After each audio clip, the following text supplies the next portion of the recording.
that said, I feel that fanfiction should not be traditionally published for a couple of reasons. The first being that really good fanfiction should be unintelligible to people who are not within fandom.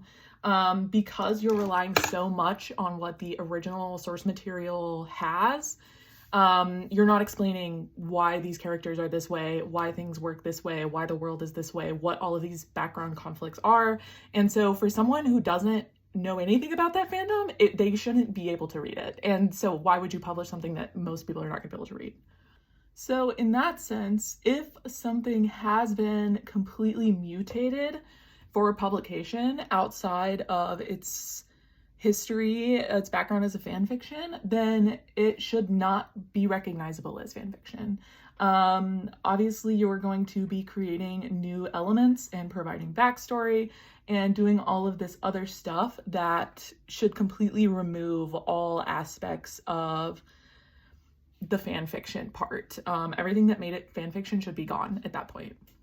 So from there, the question for me is, should it be marketed as fan fiction? And again, my answer would be no, because it no longer is intelligible as fan fiction. And so marketing it as being fan fiction of something else, when none of those elements remain, to me, it is false advertising. And we don't like that. So then at this point, hi Frank, at this point,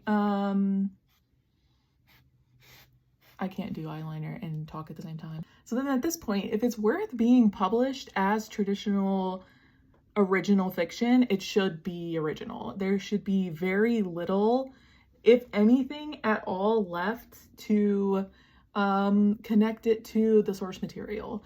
And besides all of the sort of dangers that I see in commodifying something that has been free and should stay free, in my opinion, it's lazy. It's lazy. If you want to be published traditionally, you need to do the hard work of making original work. And sorry if that is mean and controversial, but that's, I think, how I feel. And that's not to say that things are not inspired by other things. That's not to say that there's not residue of things that you love and consume. Roland Barthes would say that nothing can really be original. However, if you're going to write a book to be published, make something original, make something new. I know that you can do it. I know that you can make up things that are just as good, if not better, than stuff that has been published in the past.